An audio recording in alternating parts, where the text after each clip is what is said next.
unedited.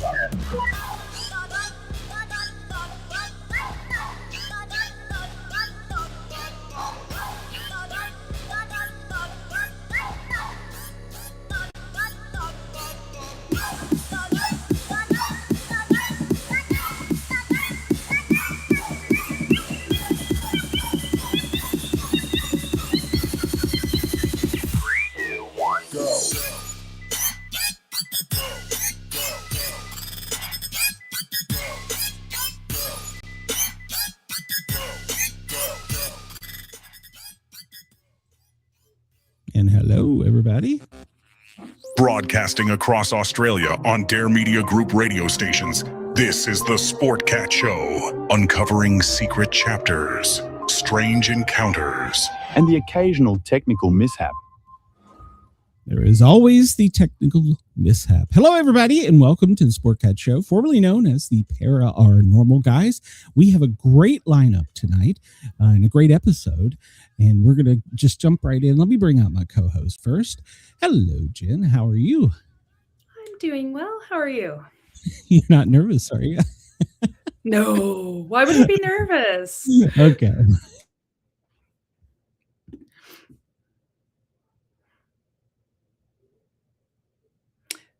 I just want to make sure. So we've got Naked and Afraid. You'll see this episode. Show you some. And Andrew, well, he's our first victim or our first guest, I guess. So let's bring him out. Hello, Andrew. How are you? Hey. Welcome. Hey, thank y'all for having me. Oh, man, we were so excited for you. We are glad you're here. So I'm happy to be here. I've got too many buttons to push here. I haven't pushed buttons in a week or two, so I don't know what the hell I'm doing. So Andrew, we are live on Dare Talk Radio, Radio X Gold in Australia, and of course, we will replay overnight in Nashville over the weekend. So make sure to say hello to all of them, and WZQR in Florida, Pine Island. So we are going to be getting you out there. So hello, Prime Time. I'm telling you. Yeah, at least they get to hear my voice. But if they, stay tuned later on this weekend, they get to see a little more than that. I can see all of you. Yeah, I think they bleep things out, don't they? Yeah. They do everyone a favor on that, But they maybe a little more could have helped a little bit. So tell us a little bit about yourself, and then tell us how you got in this. Well, I don't want to say situation, but the show. Yeah, so I'm from East Texas. Obviously from the accent, it's a pretty thick one. But I love movies. I make movies. Got a couple of them right back here, but also I love challenging myself. And that's where Naked and Afraid came in, to where it's like, of course, sitting there like a keyboard warrior watching the show, like I can do that. Like what is that? And I submitted, and finally I got my opportunity. And I guess they were like, well, let's put him on the spot, see if he can actually do what he says that he can do. And they gave me every bit of, can't say too much with it, but I promise you it was every bit of whatever I expected it would be. And any keyboard warrior out there that is enjoying a big old, soda and some popcorn that says, oh, I can do that, go do it. Go get you some of that. Put your money. But like I said, I love. Yeah, exactly. But I love being challenged. I love challenging myself. I love, when people say you can't do that. I'm from a little small area here. It's most people can't even fathom the idea to do it. And it's not bashing them by any means or anything like that. It's just they're not familiar with it, and so it's a lot of. Can he do it? Can he not do it? And I love to show people what I can do. Did you study up for it, or I'm sorry, Jen? how do you how do you do your homework to get on a show like that? Yeah, so it's one of those things that there's several people that I admire, that I'm a fan of that's been on the show. Heather Smith was one that I admired that's been on several episodes. Talk to her, but mostly it's kind of just getting into the mindset of, okay, well, what you see from the show to say, well, how do I get the, sodas out of my systems, all the processed foods, because once you're out there, you're not getting those things, right? The caffeines, all those different things. And, but also the body to say, well, there's obviously most people, unless maybe you're into that kind of thing, that you don't just walk around naked in the backyard, really, So there's certain parts of the body that never gets any sun. And to say, well, we don't need to figure out what it feels like to burn in certain spots until you get out there, right? And so you kind of think of those things, of everything you can think of that could go wrong or that could hurt, and start making those things hurt just to kind of break yourself into it. I never thought about that, getting sunburned where the sun don't shine. Yeah, it's pretty wild, and something most people don't think about. And Yeah. it's easier to try to prepare for it than to go out there. And some people don't. When you watch the show, it's hard to know what you don't know, until you do it. I don't know. And so I try to think everything outside the box to say, well, how can I, break my feet in? There is no, oh, my feet hurt, let me go put some shoes on. There's nothing Yes. like that. It's if your feet are tore up on day one, your feet tore up the whole time. Oh, gosh. My thoughts are, because, well, coming from the Great White North, is, it'd be pretty darn cold this time of year to be going outside naked. But I bet, they have to take that into consideration, and they decide where they put you. Yeah, I'm not sure what makes them determine, where we want to put someone or not. I'm not sure what the details were as far as how they do that. Obviously, I'm from the South, and of course, where we were at was in Africa, and which it's a little bit below the equator. So it's pretty much, they don't have they have seasons, but it's not like as we know them, where it's, summertime at 90 degrees and then winter below 30 or, stuff like that. They have a pretty constant temperature. And so whenever I left the United States, it was springtime. Mhm. And so you're used to that. 50s at night, 70s during the day, something along those lines. And then you go to Africa and it's like, ooh, it's really hot here, which it gets hot here in Texas, but I'm not used to it because we just got through with winter, So that's kind of an adjustment thing that you have to go through, just part of the challenge, to where you're naked and afraid, but it's all these elements against you, the physical part, the mental part, there's all these things that says you're going to be uncomfortable here. And it's how do you handle that? And So is it, obviously you have to prepare physically. Do you have to prepare mentally?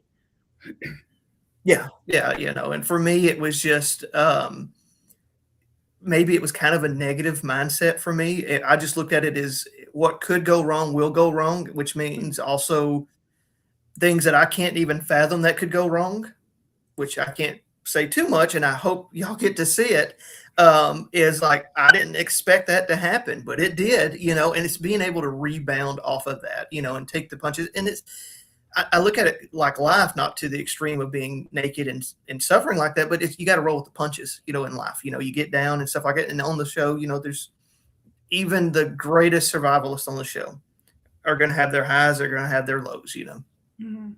Sure. It's And kinda as you like- can see through the as you could see through the little teaser that they released this, I think it was yesterday, that it was on Naked and Afraid's Facebook and social media pages of me and Nicole. There was plenty of ups and downs just in that 1 minute clip, Was Yeah. there any point, like, because obviously you prepare physically, you get yourself in the right frame of mind. I mean, there had to have been some times where you're like, what the heck did I get myself into? Why did I do this? And kind of doubting, should I have done this? Oh, yeah. And I think, for anybody, it's pretty natural, to experience those things that, obviously just from the 1 minute clip, I think most people would say, so like, you're done after that, right? Like you're done, you wrapped it up, you went home, right? Just even from that, and there's a whole nother 2 hour long episode to that one, that was just 1 minute of it. And, there's plenty of those moments, and it's just overcoming your brain, to say that it is uncomfortable. And we just don't, as humans, want to be uncomfortable. Typically, we want to find that comfort zone and sit there. Mm-hmm. Wow. Cynthia in the chat asks, Andrew, you and Nicole did a 14-day as newbies often do is a 21-day something you might want to do. And she said you gave a nice shout out to Heather. There you go. Yeah. So 21 days, definitely something that I would be interested in. 14 days starting out, no experience. It's kind of the starting point for several people. And there's several folks that have been on Naked and Afraid that's done the 14 and then moved up to 21s and even more. But yeah, most definitely, if that's something they would be interested in me doing, I would definitely come back and do a 21. Did they tell you beforehand, or did they kidnap you and you're on a plane and then you end up in Africa? I mean, I guess what I'm saying, did you know that you were going to be there instead of South America, say? Yeah. So they don't give you as much time as you would think, to prepare, but they did tell me, okay, this is where you're going, and stuff like that. And so, and then you fly out. So mine was, I flew out of Dallas and then I went to the Middle East into Qatar and then South Africa and then to where we were going. So they do give you a little bit of a notice, but nothing too terribly crazy, and I think it's probably different for every person. But for me, I liked it because, one, you do get enough to kind of prepare, but not enough to where you're anywhere near an expert to say, these things. It's just like, here at home, I know every tree, I know every plant, I know everything that goes into that. And then you go to this other country, another hemisphere, and say, okay, figure all that out now, And so that's a challenge on its own. No kidding. Now, was some time was it difficult to keep up with? I mean, we always look at our watch or a phone here. Did you lose track of time? Because you look at the sun. So I love that question. That's so interesting, and that's something. One of those I didn't know. I don't know what I don't know. And when you get out there, that's for me. I like to know things, and time is a big thing. And it's very difficult to judge and know what time it is because, one, it's a different, you learn it here because you're used to that hemisphere. You're used to the spring, the sun, those things. Well, now you go to Africa. It's a different hemisphere. It's a different, all those things. And you say, okay, well, I think the sun's here, so I have this much time. And you have to learn that, and it's hard, but you never truly, or for me anyways, I never knew for certain what time it was. There was, well, I think it's this time or I think it's that time. But that when it's about to get dark and when the sun's rise, those things. But to say, well, did the sun set at 5 o'clock? Did it set at 6? I have no idea. And that there makes you uncomfortable. And it's just because you're out of control. And I feel like as humans, we always want to control. We have everything here, especially with technology now. You could eat anything you want at any notice. You could do all these things. So we have complete control to go over there to say, well, you don't know what you're going to eat. Don't know when you're going to eat. Don't know what time it is. That itself is a game in your mind. I don't know what time the sun sets in Texas, is it?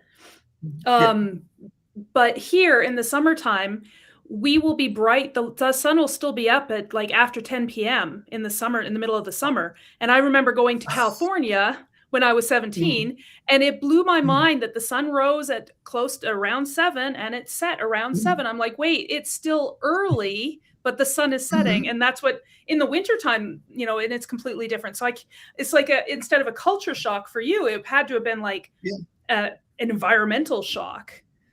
Yeah, and with time here, you at least look at your watch and say, "Oh, okay, well, at least it sets here at 5:30, or it sets here at 6." I ain't got a clue. For all I know, maybe it was 3, maybe it was 4. I have no idea. And the perception of time was just so kind of, I have no idea. But you're staying busy in your brain. I think this is just a theory of mine. Is it doesn't react to this is a TV show.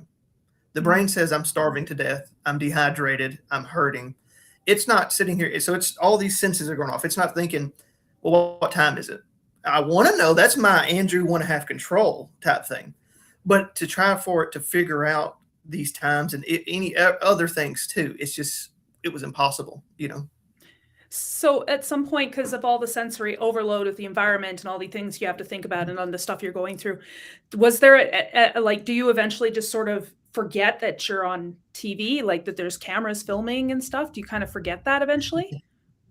Yeah. So that's an interesting question. And So the initial shock, of course, of being on the show is you're butt naked and there's these camera people around, but that goes out the window really fast, or at least for me, it did. It was, my brain automatically went to, there's lions out here, there's hyenas, there's hippopotamus, there's hippos, there's all these things, the black mamba, the spitting cobra, there's all these things out here that can kill me, and you say, well, it's a TV show. Yeah, but if you've looked, bad things can happen. And so your brain goes to that, not anything else. So it's almost like this. When I think back to the memory, it's almost like I had just like this. It was just tunnel vision on everything. And even my recollection of some of the memories that are there, it was like my brain was in survival mode. Sounds like me in the first 3 months after having my kids. You just surviving. I called it Zombieland. Yeah. Yeah.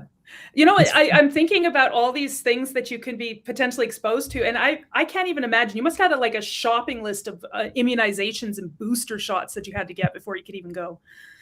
Oh, yeah. Yeah. No, there was a lot of different vaccines and stuff. I know that, and that was another thing that was in my mind too, was parasites.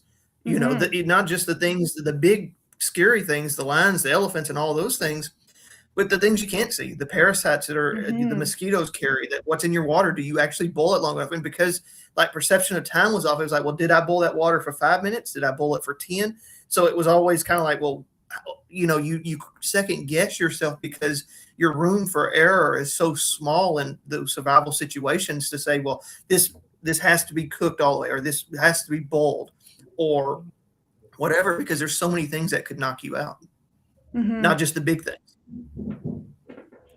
Yes, those little things you can't see. I was going to say that first night when you started hearing the different sounds of the neighborhood, did that freak you out any? I mean, you're probably used to, like I am in Atlanta, you got the cars, the birds, maybe an owl, but at night, no lines. Yeah. And so that was, and that's another thing that makes Naked and Afraid. There's just so many challenges to it is, well, how many people can say, oh, I wake up to a lion at night, hearing a lion or an elephant or things that I don't even know what they are. Maybe that it was a lion. Maybe it was a Cape buffalo. Maybe it was whatever, I don't know what that sounds like, at zoos, you hear these things, or you may not even hear them at all. They're just kind of tame or whatever, but you're around these wild animals and I'm like, I don't know what that was. So the first little bit, it's a shock, and that adds to the part of being naked and afraid is that, all the elements that are tearing you down, it's like the environment's against you, that it's not, but yourself's against you, but the environment, every little thing knows you're there. And it's like it wants to knock you out, whether it's literally or not, but it's like there's so many things against you. Starts to get you thinking, are we prey or predators? Well, that's the interesting thing, especially with this episode, and we want to think that we're top of the food chain as humans. And even in the United States, maybe we are to the most degree, but when you're in some of these other countries like Africa, it's who do you, if you face to face with a lion or an elephant, do you want to look it in the face and say, I'm at the top of the food chain? And I might not want to say that, because he might be saying, well, let's find out. Yeah, it's not the Lion King. Yeah, exactly.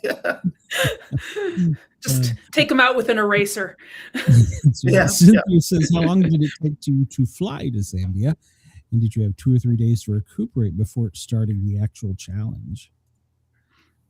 Yeah, so that was another thing on itself, was different time zones, and you get into a schedule.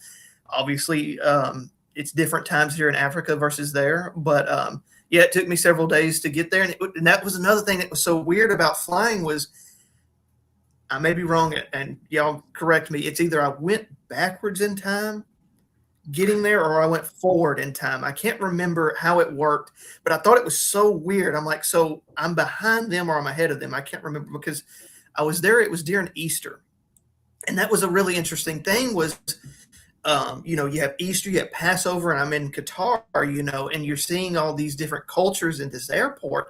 And I thought that was like the coolest thing, to be able to see because being from little East Texas, you don't really see a whole lot. We're all pretty much Christian and stuff like that. Christianity's here. But to see all these cultures all together, that was really cool. But to answer your question, yeah, it took me a couple of days to get there, and then several hours to get to South Africa and then to Zambia. It was several days, and then it gave me a little bit of time to rest before I went out there. What was your last meal before saying, okay, this is it? I know it wasn't McDonald's. No, it was. So my last meal here at home was I ate me a ribeye steak, and I love steak. So that may be cliche for a lot of people, but my last meal here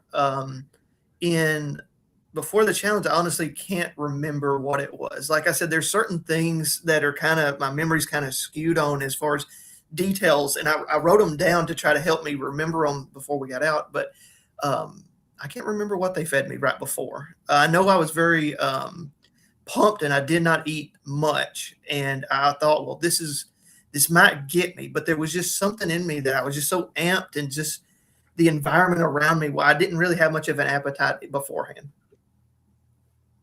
Wow. And no caffeine. I don't know if you're a coffee drinker. No. Yeah, I got rid of all that. So I'll give you a little bit of side story.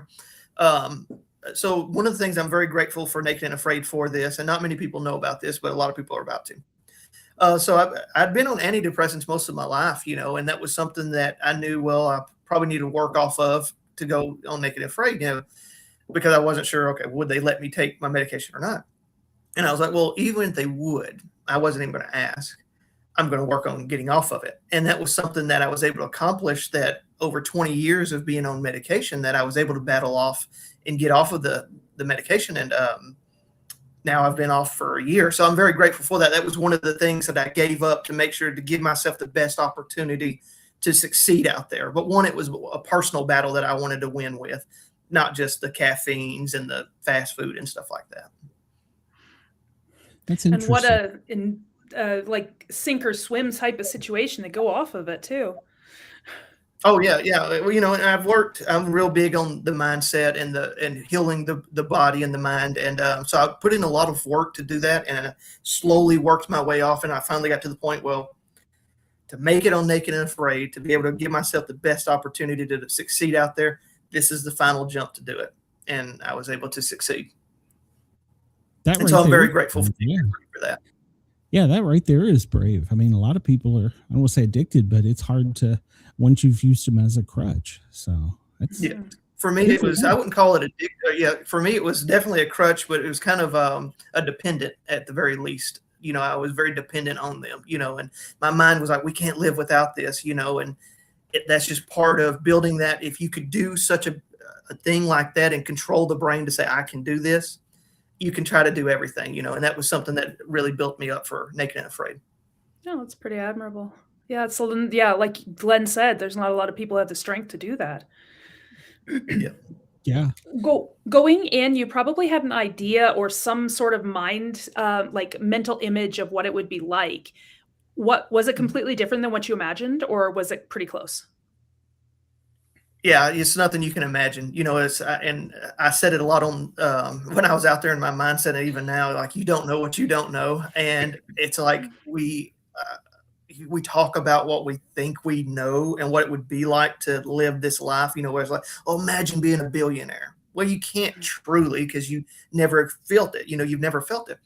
And it's the same thing with saying, well, going on Naked and Afraid, what's that going to be like? Well, I've seen it on TV. It's going to be this, this, and this. You can't understand it. The amount of,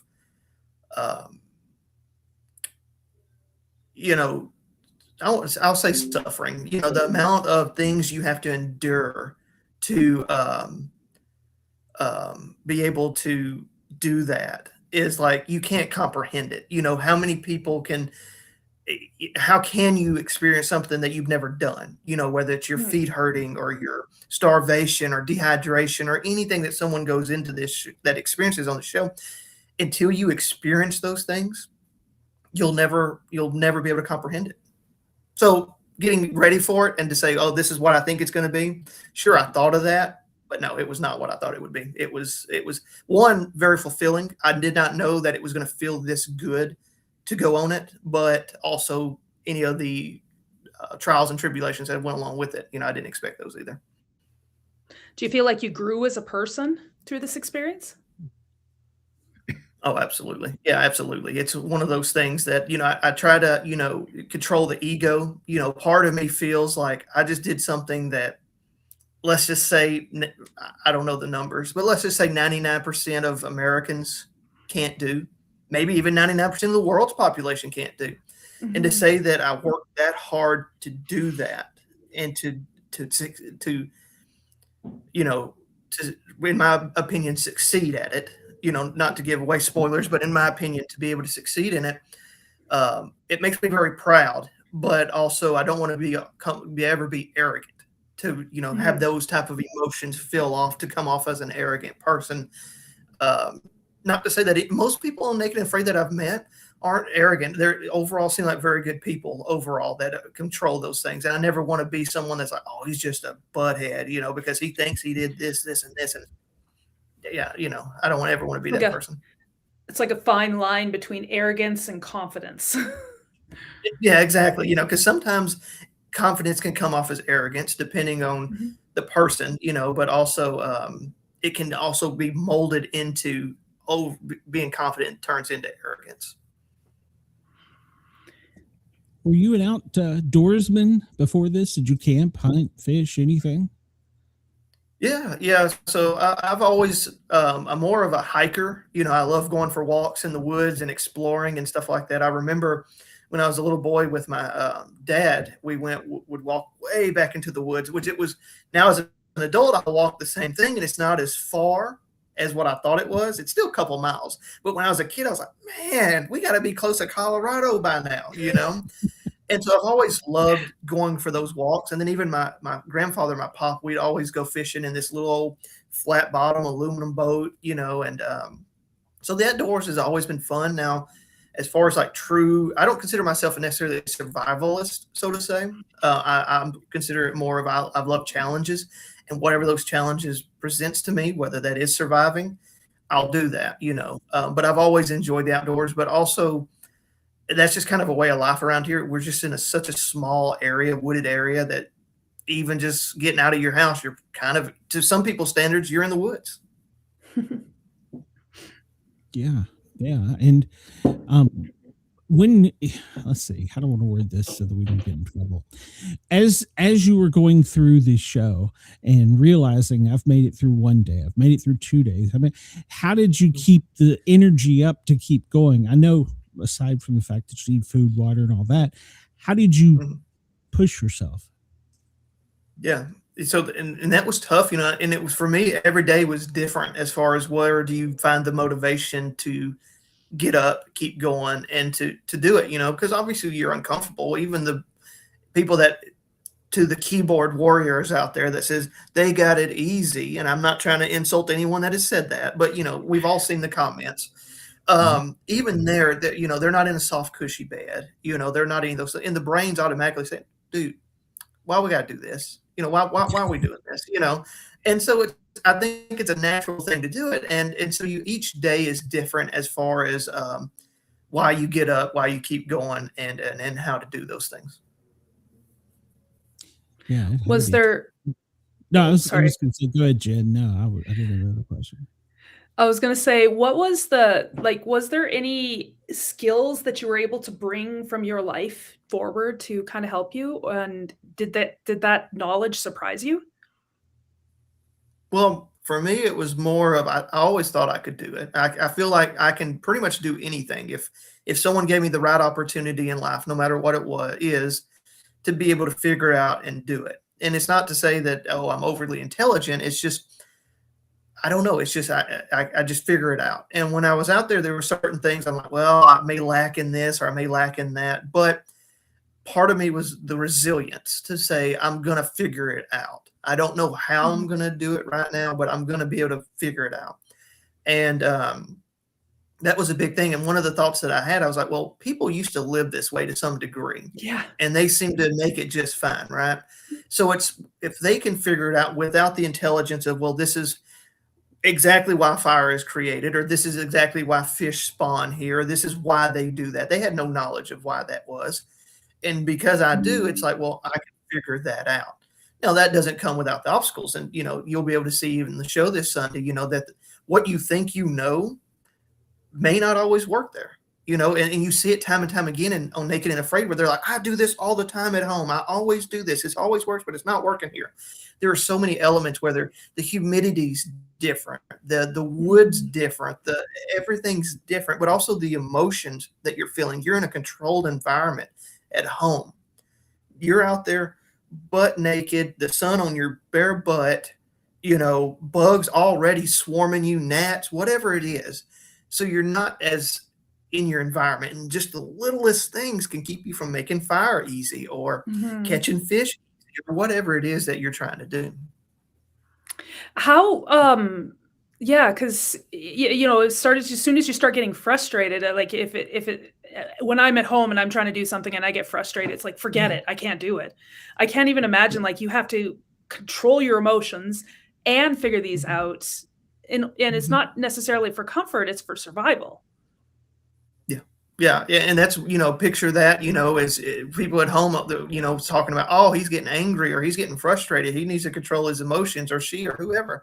It's easy to say that whenever you're in a controlled, AC'd environment, but people that talk like that or judge on the show, in the comments, it's, you don't know what you don't know. It's easy to sit there and say, well, I do it this way, I do it that way. And it's just not that simple, when you have nature, you have that country, you have the energy, you have the history, you have all this.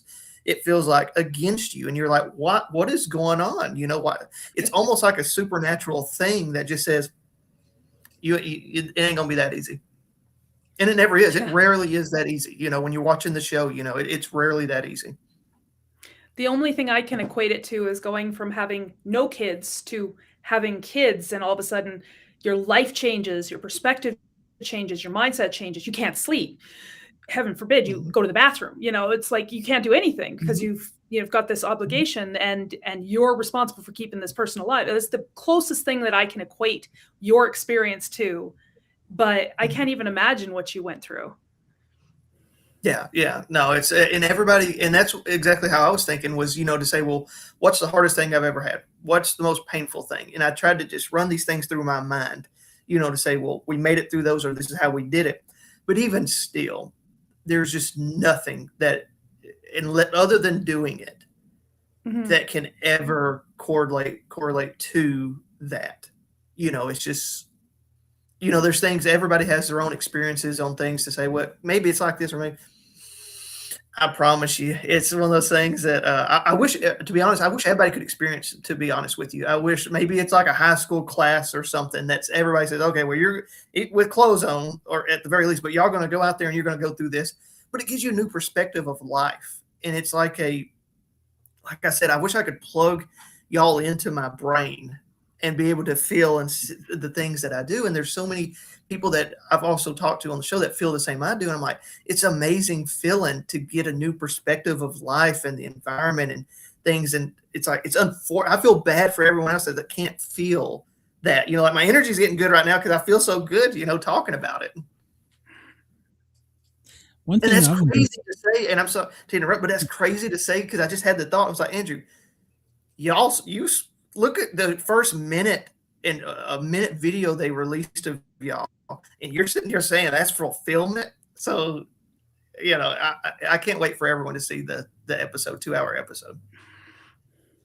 Yeah, one of the things that has always surprised me, and I know it has to be the adrenaline and then the dump when you're hunting and you have something that you haven't had in a while, whatever it may be, that emotions where you just kind of almost start crying and you just kind of let go because you feel like, well, this was here and I just took its life. Yeah. So, it is an emotional thing. One, it's so many, and everybody's experience when they finally, get their first meal, especially if it's a living animal, it's different for each person. And it's a different connection, but it's finally that because it's so like, and it's going to sound very maybe cliche or like over the top, but it's like you feel connected to the universe in a way. Like I'm that fish or I'm that thing. And we're all connected to it. And when you take its life, it's like, this is keeping me going. And it's something that no one can really truly understand until they experience it. You go to the grocery store and you don't say, oh, wow, thank you, cow. You know, it's a totally different feeling, you know, than that, because I don't know if it's the universe and like a paranormal type thing, or if there's something scientific, or if it's as simple as that's just what the brain does in survival mode. You know, I'm not really sure, but it is a very interesting thing when you finally say, here's this creature and I'm going to kill it right here to keep me going, even though we do it every day, you know, especially if you eat meat, you know, yeah, we just don't see it. Yeah. There's a lot of things that we're ignorant to, that if we didn't have, you know, like if we had to do it ourselves, we would feel much different about it, I would imagine. Like, yeah, I think so. And I think that's, you know, that's something that was, you know, kind of made me think, you know, when during all this is, we don't know what we don't know, and that we get so lulled in our everyday life, you know, of just going through the motions. There's some food, there's this, there's that, but there's countries even now, even in Africa, and I got to see them, you know, that don't have that luxury as we do, and that they're closer to what we were doing on Naked and Afraid as far as how they get their food and things like that. Don't know when their next meal is going to be. And there's still people that exist in the world that live that way. And we take that as just natural life here. There's food, open a fridge, and there it is. And even to this day, that not everybody has that luxury. That's scary that you think about that. I mean, you know, because all the kids and stuff. But yeah. And did you get a chance either before or after to meet any of the local people? Yeah. So it was there was locals there throughout the whole thing where we were at that, you know, took care of us, and then even after that took care of us. But even driving to the airport, you know, from where we were, from the closest city was, you know, like 7 hours. I mean, it was a long drive, but you pass through these little, I call them villages, you know, they're almost like huts in a way. And that's what they live in, you know, and now to them, I'm sure they don't think it is very bad necessarily. That's just their way of life. Now, there are some that are worse cases than others, and you see commercials of them, you know, the poor children and stuff. And you could see the children, and some of them, you know, to United States standards would say, well, they're not taken care of, or they're not good, you know, or not in the best of shape, you know, to the standard of the United States. But to them, that's just another day. It's just another Tuesday, you know, that's their life. What else are they going to do, you know? And, you know, it makes me want to, I've felt connected to Africa. I never in my wildest dream thought the first place I would go outside the country was Africa. But it makes you feel for them, you know, and it makes you, in talking about this, nobody can truly understand it until you see the poor little child that is just bones, or, you know, whatever that's going on, you know, and until you experience it, I wish there was a way for Americans, like I said, whether it's through high school or something like that, to go on a field trip to one of these countries and say, this is what you experience here in America is a luxury that not everyone has. And it's something that's very, makes me very grateful, you know? Yeah. We're like kings to something like that. Yeah. And some people, if any of us wanted to go live in Zambia or most of these countries, I mean, we're very, very well off compared to a lot of places. And, you know, here we're worried about, you know, getting our raises and this and that, and we need to make more money. We're very well off compared to a lot of places. And that's something I didn't ever think of. You know, I've seen it. It was like in my brain when I'd see these commercials, I'm like, well, that sucks, but, you know, what am I going to do about it? You know, and then once you see it and you feel it, it's like, well, I want to do something about it. I always think of the old Sam Kinison joke about, doesn't somebody on the camera crew have a sandwich? You know? Yeah, no, everyone was very respectful on the camera crew and the producers and stuff. You know, of course, that crossed my mind. I was like, maybe they'll like drop a snack or something, and I'm not going to tell anybody. I promise you that never happened. Sneak up on behind somebody and like pick their pocket. Yeah. It's an M&M. Yeah. Not looking for money. I'm looking for a snack. Yeah, no, there's none of that. Like, I've seen a lot of comments in the new season. Oh, it's staged or it's this and that. There's no staging to this thing. Naked and Afraid is as real as it gets. The suffering's real. The highs and the lows when they're so happy, that's real. When they're crying and all this and that. That may be why I had so much problem with dehydration. I was just sitting there crying. I don't know. But it's real. There's nothing staged about it. Do they have like a contingency plan for serious injuries? Yeah, they're not gonna, if something bad happens, they're gonna make sure you're taking care of it, which I've seen, some of the episodes where people had to get emergency evacuated for different reasons. As a fan of the show, there's some of them. I think they were filming in Louisiana or Florida, I can't remember, but there was a hurricane and they had to evacuate them while they were filming it. And then some of them, they get heat strokes or heat exhaustion, and so they have to take them out. So they do make sure that it's real. If you have that heat stroke, that's a real heat stroke. If you get, sliced and you have to get stitches, those are real stitches. But they make sure that they, to their best ability, that you're taken care of. Just stitched up and sent back. I have seen that on some of the shows. As a fan, there's some of them where they split something and they stitch them up right there and back at it. Oh, I'm a medic, but I would never do that. So. Different kind of treatment, but how long did it take you to get used to? You said we see on the show they drive you out in the pickup and then you do the little thing. All right, I'm going to get naked. How long did it take to find your partner for one, and then you have that Adam and Eve type of hiding yourself? How did you focus? Yeah, I guess that's a better way. I was never focused. It's one of those things that it's just so much and that's why my memory sometimes real bad on things, remembering things. And because when I'm going through it and I'm even, when I think about it now, it's like I wasn't there. It's like there was and the best way I can describe it in my mind, like I'm a drone over everything and I'm scanning for all these things that could hurt me. And that, for me, it never goes away. It's constantly, making sure I don't step on a black mamba or a speeding cobra or a lion in the bushes, And so could it get to where someone gets used to it? Like, let's say the natives, are they used to that? Or are they constantly on edge watching for those things? I'm not sure, but I just don't see how, at least for me as it is, that you could ever just say, oh yeah, that's just a black mamba. There's just a old speeding cobra over there. There's an old elephant. And it's like, I don't know how you get used to that, Yeah.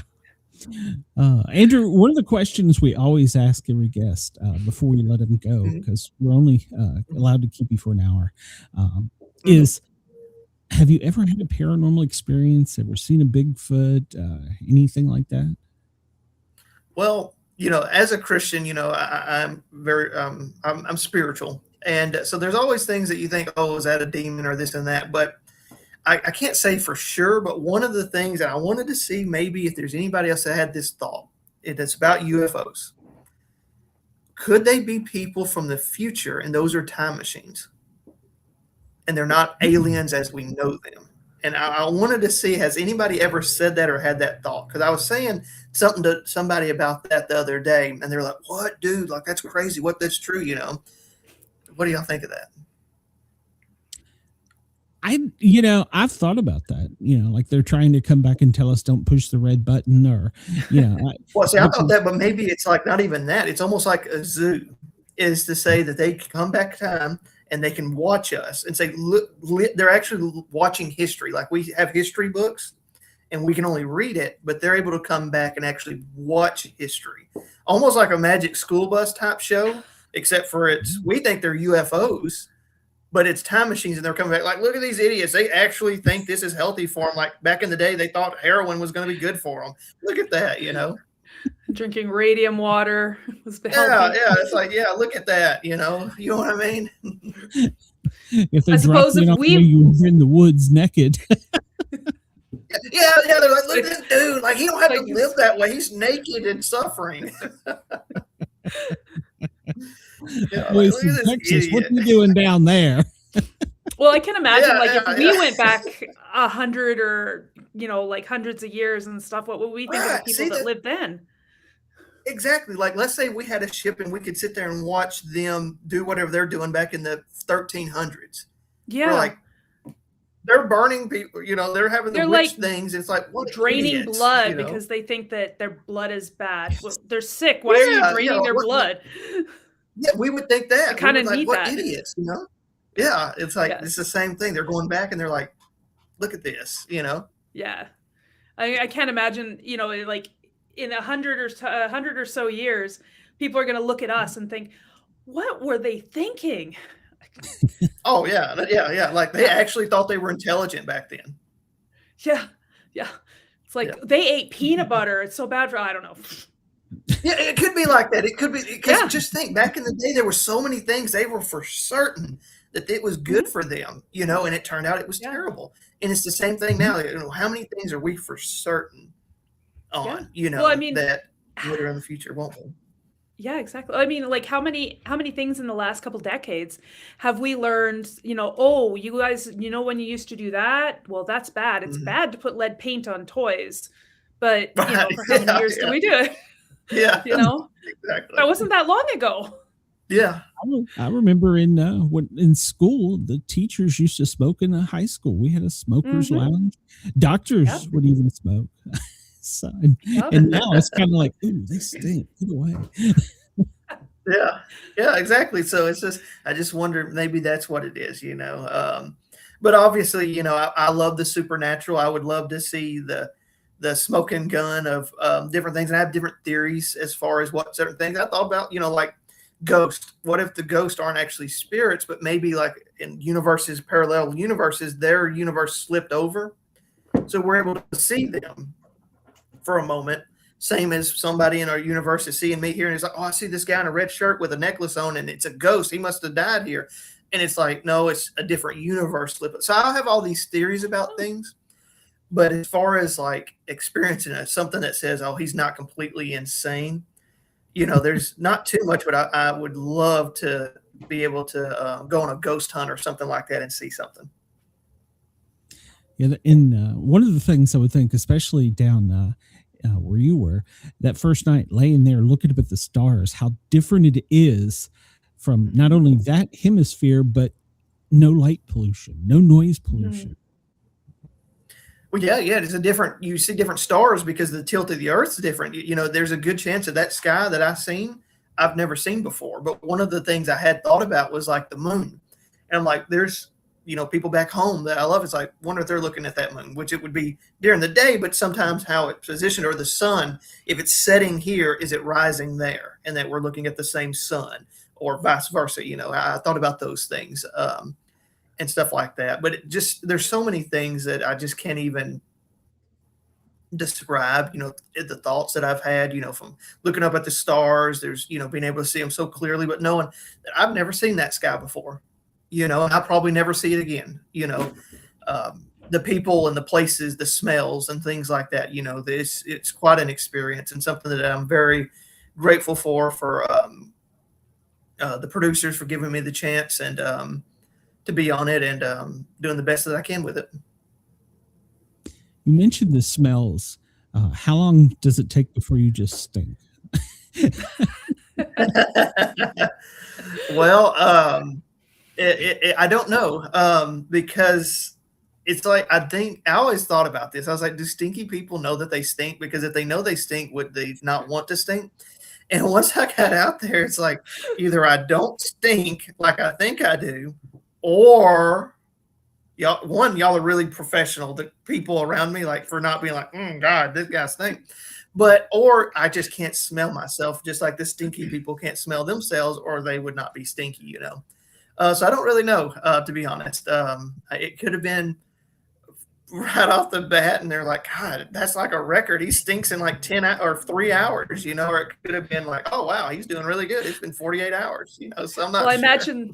Imagine they weren't coming up to you and giving you a hug. I'd have noticed. Oh, no, I'm not doing that. It is, you're out there. It's me and Nicole, and that's what it is basically. It's you know, of course they've got cameras going nonstop, but they're not there. You know, don't say, "Hey, dude, Yeah. can you help me with this?" Oh, hey, dude, you know, no. Yeah. If you So can't do they're it, far you- enough away, they wouldn't be able to smell anything. Oh, I mean, obviously from the minute clip that they got, oh, they close enough. They gonna see some stuff. I mean, they're you all right? You know, I'm like, you know, so you know, so they're there, but they're not there to help you. They're strictly there to document and make sure that they capture it. And they did a wonderful job, even with my very revealing and whatever state that I was in that clip that they released. And I'm sure they got even more very vulnerable and awkward positions of me and even Nicole, I'm sure, through this, which we'll be able to find out this weekend or Sunday. Yeah. I'm looking forward to it. Yeah.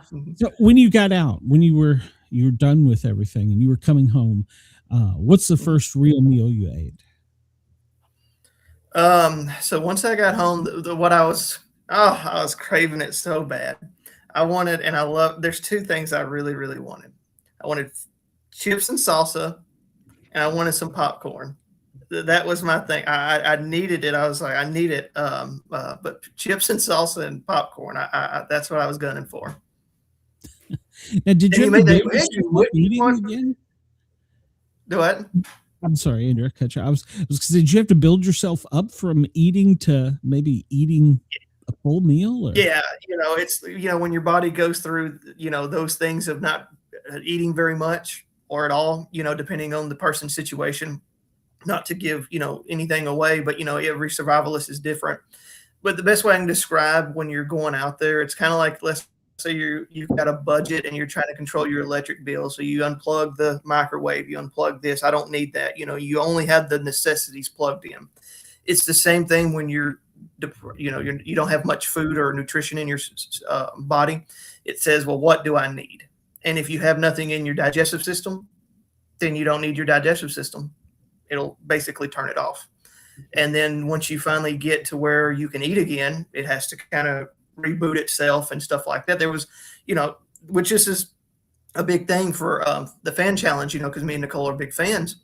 There was a lady, I can't remember her name, and I'm sorry for it being rude, I can't remember her name, but there was an episode where she didn't poop for like over 3 weeks, you know, and that was one of the big things in the episode. And that was her digestive. There wasn't nothing to digest, so there's no need to have it, you know. And I think there were certain things, and maybe other survivalists can even speak on it too, is kind of like, for me anyways, like the memory thing. I would think the brain doesn't need to record memories of this. It's just thinking, well, I don't need that, so I'm going to turn it off, you know. So it basically keeps your body going with what it needs. And if it doesn't need it, it's not getting it. Like it's only turning on the one candle if you need it. Yeah. Yeah, pretty much. Yeah. Everything else, unplug it. Mm-hmm. I suppose if the experience has those qualities that you don't want to remember, your brain might shut those off too. Well, and I thought of that before, was like, you know, maybe it was my brain reacted to this as a very traumatic experience. So it was like, well, I don't want to remember all that stuff because during the whole time it was suffering, it was hurting, you know, so why do I want to remember that? So I thought of that before too, you know, on why certain things may be a little foggy. Well, like you said, you only need to keep so many things, and that might be, you know, one of them. Now, did you probably, I don't know if you can say, did you get to see any of the predators, the lions, the elephants, the crocodiles, or? So I will say this. I got to experience Africa and all its beauty and wrath and vengeance and everything that it has to offer, the good and the bad. And that I'm very grateful to be able to experience all those things. It was basically Andrew and Nicole versus Africa. Are you going to have a watch party now? Yeah. So what I was going to do, I was going to watch it, just soak it all in and everything. And then I was going to have one at a later date on it. So like all the family together with chips, salsa, and popcorn? There you go. So exactly something like that, and just kind of just soak it all, because it's a lot of attention coming from. It's a big show. Everybody loves Naked and Afraid. And everybody's wanting to talk about it now that we can talk about it to some degree. That it's just trying to balance those things, but also enjoy the moments too. Because you only get your first time on Naked and Afraid once. And I decided not to have a big thing, and more just my immediate people, and then They'll send you a bloopers reel, do they? everything's if it's a blooper, it's probably going to make it, to be honest with you. If I said something ridiculous, it's probably going to be there. Or if it's like, look at this guy, whatever. So I'm sure my whole episode will be a blooper, and everybody's like, well, what's up with this dude? Well, you're right. So klutzy. I'm so klutzy. Yeah. I'd be like tripping all over the place, and they'd be showing all that. Oh yeah, it's like, oh, what I step in? Oh, that's just monkey doo-doo. Oh, what is that? Oh, that's just elephant poo-poo. Oh, well, I don't know what type that is, but whatever. It's got a bone in it, so that ain't good. Well, Andrew, thank you for coming on. There's so many questions I got, and I know you can only answer so many. And I'm going to be watching it. I'm sure Jen will be. Definitely. It's interesting to hear a little bit more than what the teaser gets, and then have a personal connection to it. Like, I'm sure you and Nicole will probably always be attached at the hip in some way. Oh yeah, Nicole. That's one of those bonds that you'll never lose that, and you can never duplicate anything like that. And even my experience, even here, and later on when you talk to Nicole, I guarantee is going to be a whole nother experience, and it may think like, how did they just have the same thing, but have two different recollections and experiences of what they feel? While there will be some similarities, it's just how we perceive things. That's why we have so many different religions and political views and all these things, but how we personally perceive things, and I can't wait to see Nicole in a little bit, talk about her experiences, and they're going to be different than mine, but I can assure you we were there together the whole time. All right. Well, Andrew, will you come back after the show's on sometime and talk with us? I would love to, and we'll be able to kind of dive deeper into some of the things without the spoilers and things about the show, and be able to answer more questions of, well, Andrew, that was stupid right there. Why'd you do that? We'll go deeper into those things. You stepped in the monkey poo once. Why did you do it twice? Yeah, why'd you do it again? Why you keep coming back to that? All right. Exactly. Well, we'll try and get you and Nicole back on the same night. Maybe we can get you together, and we'll just have a big Q&A and fun party. Oh, that'd be awesome. I would love to. That would have one more thing that Nicole and I have done together. That would be amazing. Okay, we can make it happen. Yeah, I'm excited for the show. I'm excited that I got to meet you, and I thank you for going. That maybe not something a lot of people say, but thank you for going, because remember, it's really for our enjoyment, So thank you. Yep. Thank you. And so you're the first person to say that, and I thought of that before. Like, it is for entertainment, and it's real. They give up their bodies for entertainment, and so thank you for that. And then you come away with epiphanies. Yeah, exactly. Well, I just what you were saying about the medicine, you did something a lot of people, really have never done. Yeah. So, all right. Yeah. Well, and I got to give it all to Naked and Afraid. Thank you, Naked and Afraid. All right, Andrew. Let me get you out of here so we can bring Nicole out. Thank you for coming on, and thank you for doing the show. Not just ours, their show, and we'll get you back soon. Thank you so much. Y'all have a good night and be safe. Yeah, you too. That was great. All right. Yeah, well, I had so many more questions. I know. It, as always, the hour goes by so quick. All right. Well, let me stay legal here in Australia and push a button. It's the howl of Cobain, the thunder of Growl, a rebel transmission straight to the soul. Vinyl and venom, sweat in the sound. We don't play background, we tear it down. Coming up next on Radio X, your ultimate rock destination, Sportcat's Daily Gazette is about to hit your ears. Well, Weird it's news, not really mad the Daily stories, Gazette. and chaos served with a grin. From the outrageous to the downright ridiculous, Sportcat will cover it all because normal is boring. Stay tuned. Things are about to get interesting. Radio X, the fire, the foundation. Fueling the dream with no hesitation. The volumes of vow, the airwaves, our nation. This is my station, my rock destination.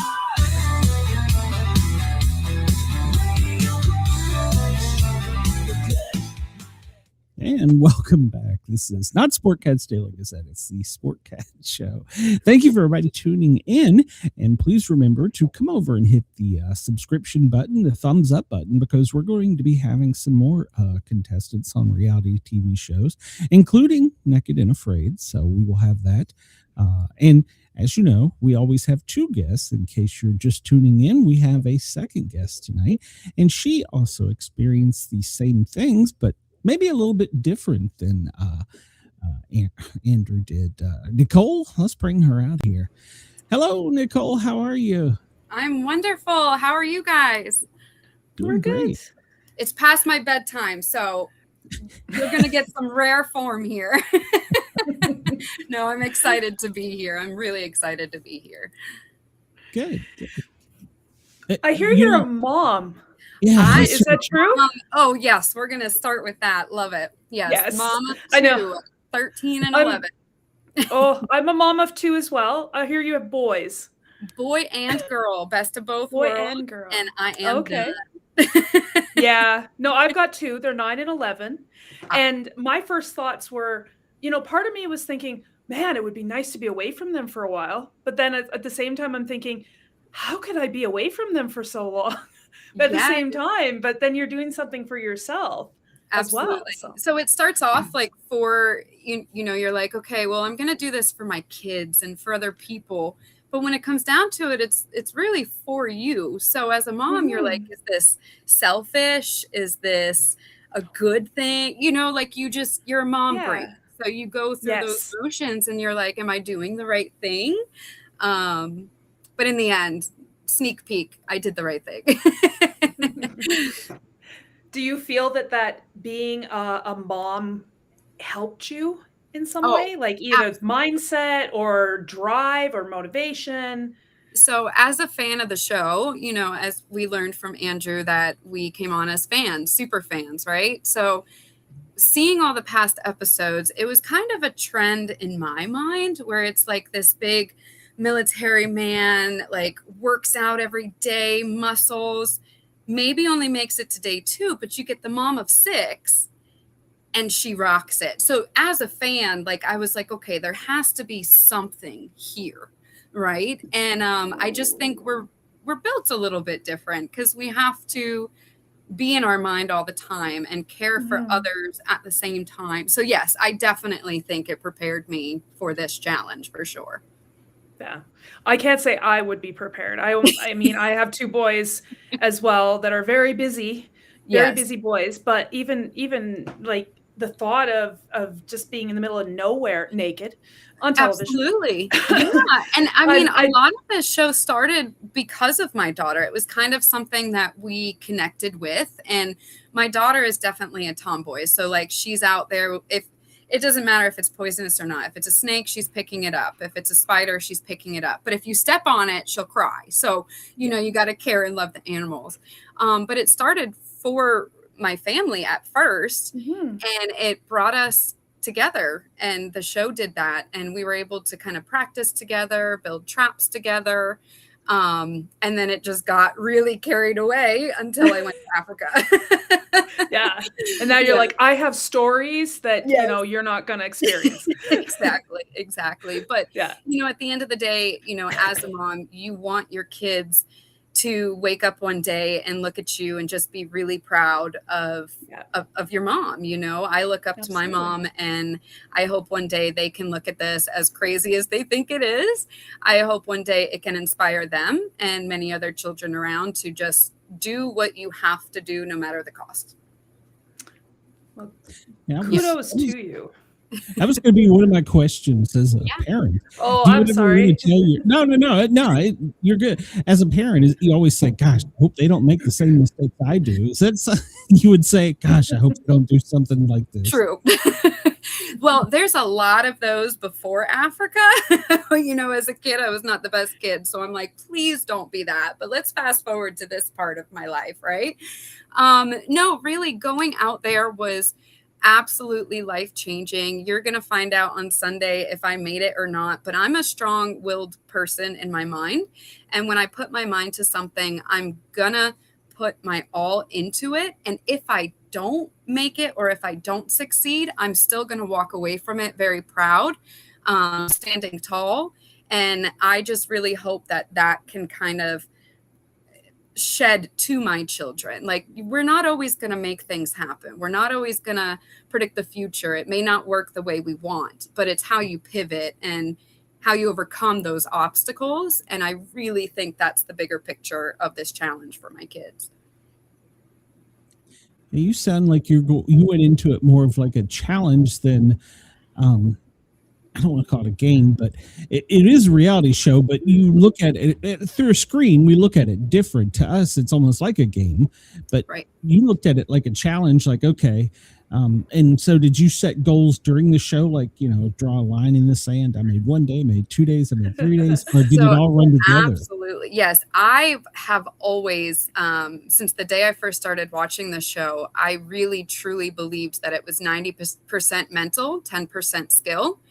And, since I was 12, I've been working, I've been pushing the limits in so many things. I'm a business owner, multiple business owner. I'm just like a power mom, a power pusher, and I just don't stop. It's actually a fault of mine. It's not a good thing. My husband's like, slow down, stop. But we're always pushing and we're always doing. And it's like, I just had to get in the mindset of, challenge. Yes, it was not a game. It was a challenge, but in my mind, not necessarily a challenge for the show. It was just a challenge in my mind. Can I do it? Do I have the strength? Do I have the mindset? And we'll find out Sunday if I do. But again, if I didn't, walk away proud and still stand up tall at the end. And then once you get there, that task-oriented mother mind, out the window. Yeah. You're just like, oh my Out the goodness, I'm window. totally not prepared. Yeah. Right. So, to prepare for the challenge, I did so many things. So probably I'd say anywhere from December to April of last year, if you saw me in the parking lot of a grocery store, a Walmart, the bank, I was shoeless. So I had the sandals, even in dead winter, I'd have the sandals in my hand and I'm walking shoeless and my kids are yelling at me like, Mom, put on your shoes. Right. So a lot goes into it to prepare. I didn't know I was going to Africa until very, very late in the challenge. So something that I always feared was the cold. I'm from Vermont originally. You would think I would be okay with it, but I'm in Myrtle Beach now. I'm a beach girl and the cold scares the crap out of me. So I didn't know if I was going to Alaska, to the Amazon, to Africa. I didn't know. So a lot of things you had to prepare for, being cold, being in the dark, being without anything, no blankets, nothing. So a lot goes into it, not only mentally, but physically. And I did a lot of different weird things. So I guess my challenge started maybe 6 months before I even left for Africa. That's where that challenge started. I did things that was out of my norm and it was pretty cool. When I was thinking about it just now, this might be too personal, but you were thinking about a lot of things, but your body as a woman goes through different things than we do. So how the heck do you prepare for that? I'm a paramedic. Absolutely. No, absolutely. So as women, we're just always going through this cycle of change. Like my husband will say, well, I'm a Gemini too. So you add that to the mix and it's like, I am always changing. You don't know who you're going to get. You don't know which type of body you're going to get. But yeah, we're always going through things. I think this is kind of on a side subject, but I think my favorite part of the prepping and the change of my body was my, I guess, goal. Just the way I thought that it would work is I'm like, I'm going to plump up. I'm going to get fat on me. And if I lose it, I have more days to lose it. So I was eating everything. I was like this monster mom who was like, had a steak in one hand and a chicken in the other. So, talk about changes. My body changed in weight, in mentally, physically, emotionally. So really, 6 months to a year, my body went through a lot of things. How did you, I can't imagine how terrifying it would be, especially at nights. Like, how do you deal with the fear? So something about me that a lot of people can tell you, if I'm going to do something, I'm going to put my all into it. So I went in there saying, this is an awesome experience. So expect suffering, expect the dark. I've watched the show so many times. I kind of knew what I thought it would be like. So nighttime, at home, I would prep for the dark. I would go outside with no lights on, and with the moon, clouds, and I would sit there in the dark in my own mind. And I had to prep for that, because if it was just home to Africa, I would have gone crazy. I probably would have hugged the stranger, Andrew, and been like, come help me. But I needed to prepare it for myself. Kind of makes you realize too, once you're out there and you're I mean, aside from you and Andrew, you're kind of alone, and it makes you realize how people got to living in together in little communities. It's crazy. It's wild. And, people I thought on the show, like, oh, they have the cameras, there has to be a light, they have to see something. It is pitch black. And let's say you do have a fire. Let's say you are lucky enough to build a fire, have a fire. That's actually more blinding than anything. So all of a sudden you're in this strange place. The noises, I know we'll talk about Bigfoot later, but everything sounds like Bigfoot. So you're like, is Bigfoot there? Is there an elephant? Is there, like, what is that? Is that a mouse? I don't know. So the dark is just, it's a scary place. And if you're not there mentally, you're screwed. You really are. You have to prepare for that. I imagine the silence was almost deafening when it wasn't the whatever creatures they were out there. I mean, there's no noise pollution. Yeah. Yeah. Well, actually, I'll be honest. That was the part I think I enjoyed the most. Being a mom and a business owner, I house 15 staff members. I have a family of 4, and everything is usually so loud in my life. So loud. Everything is going and going and going, and I can never actually hear my own thoughts. I know that sounds bad, but I don't. We're always thinking about others or the guest or my staff. So I think one of the positive parts of my experience was that silence and was being able to tap into my own thoughts and hear myself. It was probably a positive part of my experience. Yeah, to me, it would be, I couldn't stand not having the noise. I have a brain disease, and if I don't hear something, my brain starts making up noises, and like the ringing in your ears and stuff, and it would just get louder and louder and louder. What's that? Yeah. So I'd probably go nuts if it was that silence. Well, so something about my partner, Andrew, me and Andrew are buddies for life, but we both can talk. Andrew can talk more than me. So there was a lot of conversations that kept us busy too.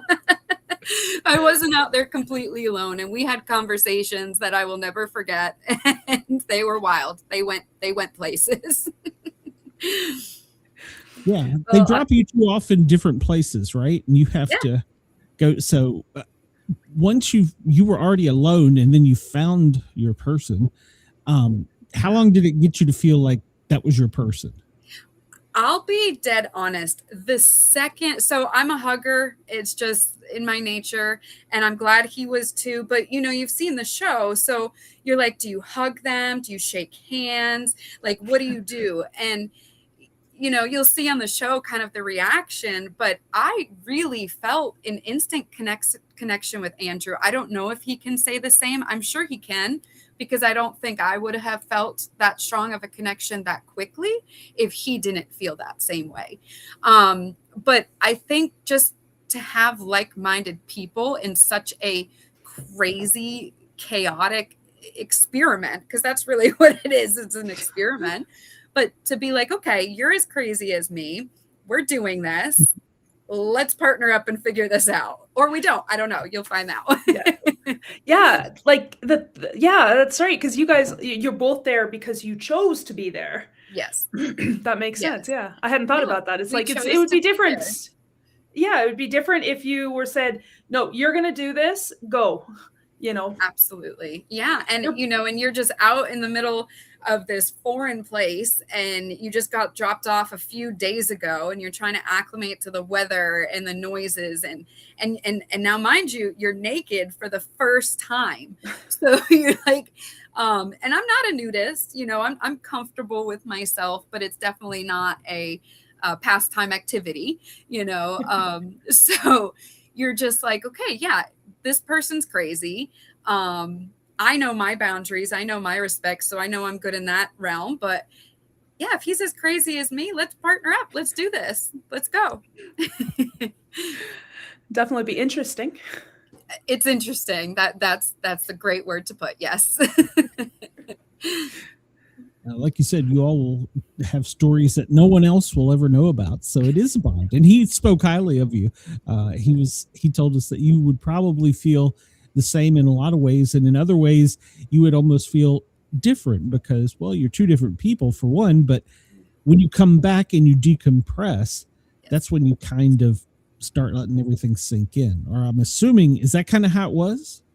Absolutely. I mean, not to spoil anything because it won't, but just, you can look at each other's Facebooks, you can look at each other's social medias. Andrew and I are completely different. But in many ways we're the same. So, it's just, again, we're these two crazy people who want to do this crazy dream. And then you're forced to get to know each other very, very quickly. It's like speed dating, but that you have boundaries, right? He's married, I'm married. So like, we already put that out. Like, so much so quickly, like the really juicy details.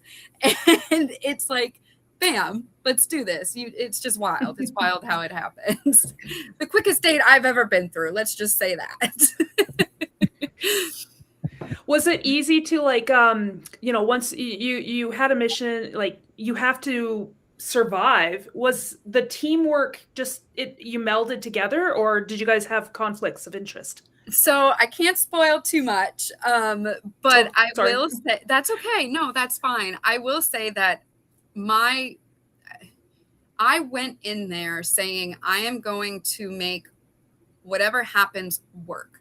If my partner is this way, I'm going to just really try to make this work. So a goal of mine was, no matter who I was partnered with, I would do my best to make it work, to allow us both to finish this together. My goal was to not finish it alone. And I really just wanted that companionship, that partnership, because you do see some crazy things on this show. And, whether you're opposites or not, I am just that type of person that really just wants to make this experience, this one in a lifetime experience, the best way I can. I don't want it to be ruined by, a bad partner. And a bad partner, it takes two to tango, right? So if you're really, really bad, all right, let me just walk away. Right. So I just had to find these different things that I had to do personally to grow in order to make a partnership work. And that was my goal going in there. I can see how easy it would be under the circumstances to get so frustrated. I mean, yeah. Well, I love food. And again, I'm a Gemini, and it's funny. So Andrew's wife is actually Gemini too. So I think that played a lot into it. He kind of knew what he was getting. So he's like, all right, let's just walk away from her for a minute. But you're also tested with elements that you've never felt before. my husband will say, I get hangry. My staff will say I get hangry. Like, all right, just go give her a Kit Kat. She'll be fine. So, to be dropped off this place thinking I may not eat for 14 days. If I make it that long, I may not eat that many days, so I had to really push myself and again, go back to that mental state to say, all right, keep it together. Don't freak out on everything. Just calm down. And it's constant game and challenge in your head that goes up and down, up and down. It's crazy. Now I ask Andrew, did you over here, like we're spoiled. We have a watch, we have a phone, whatever. Did you lose track of time? It is insane. When you take off your shoes, even your clothes in this instant, you just get connected to that land so quickly. You begin to notice when your phone is away, when your watch isn't plugged in, when you don't have a million things to listen to or do. It is wild how quickly our bodies go into that survival mode and they see things that you would never see before. I have like a short-term memory. I couldn't tell you what I ate yesterday morning. I couldn't. But what I can do is close my eyes, draw you a picture of where our shelter was. I can draw you a vivid picture and show you where that leaf was and what it smelt like. It's just wild what your body does to adapt. So going back to your question, I thought I knew what time it was. I will, find that out on Sunday. They'll put the times, they'll put the temperature, but I always guessed in my head, and Andrew and I would talk about it, be like, how cold do you think it is? What time do you think it is? But I also think I knew the times because of the bugs. It was like early morning, there was this type of bug. Mid-afternoon, there was this bug. And then when the sun's about to go down, there's these little shitty bugs that just would not go away. So I felt like I was connecting to the land the best way I knew how. But we'll see if I'm right. I don't know. Certainly the insect life. Oh, wild. Yeah. Was there any luxuries that you really missed? Like anything from home that you're like, oh, I really, really missed that. And you kept thinking about that. That would be a good one. I did not realize it was not the cell phone. It wasn't, a home cooked meal. It was none of that. It was a blanket. And I really tried to challenge myself before leaving for Africa to like sleep without a blanket or sleep on the floor sometimes. Like I challenged myself to do these things, but you still felt a blanket under you, whether it was on top of you or not. Like I had a sheet down, but we are so spoiled. And when we take away these things as simple as a blanket, I mean, I will never, ever underestimate a blanket again. I won't. I won't. But that's one thing that I missed the most was a blanket. That's interesting. Go ahead, Jen. So you say oh, no, that's okay. I was just going to ask. So the cameras are with you all the time. And I don't know, maybe some people are thinking this question, they're not going to ask it, but they're hoping that we will. Bathroom situations. Were there cameras there? So I don't know. So your microphone is always attached to you. So you'll always have a microphone attached to you. But luckily, I mean, and even as a woman, there's other things that happen that you just need some time to yourself, right? You are fortunate enough to kind of go off camera and just do your thing, do your business, but it doesn't make it any easier because they're right there. You try to be private, but you're also without a bathroom, right? You're without toilet paper, you're without all these things. So I don't even think it was the cameras that bothered me because you forget they're there the second you step into the wild naked, you forget they're there. So I think the hardest part was, no, I lied. I think the easiest part is you connect with your partner so quickly because you talk about these things. You're like, okay, I have to go because of this. I have to leave you for a second because of this. And I think that's how you get so connected. Heaven forbid they should follow you. Like, wait, why are you going over there? You're like, hold on a moment. There was a door, I would close it. Yeah, but you really, really come back humbled, and you'll find out if I made it the whole way or not. But I don't care if you were there an hour, 14 days, 21 days, it does not matter. The second you just feel the elements and you feel that world underneath your feet, you become humbled, and you really, really respect everything that you're given, down to the littlest thing. And that's hard to come back to. Maybe we could talk about that after, but yeah. Do you feel that humbleness and that appreciation for everything you have, it's been a year out or close to a year, do you still feel that? I had a very difficult time coming back. It was very difficult, just because I got flown right back into Atlanta airport. So I don't know if anybody's been to Atlanta airport, but it's the worst in the whole world. It's the worst place to be, especially after something I experienced. And I had to stop in the terminal, and I had a full-fledged breakdown. It was very difficult for me to come back to.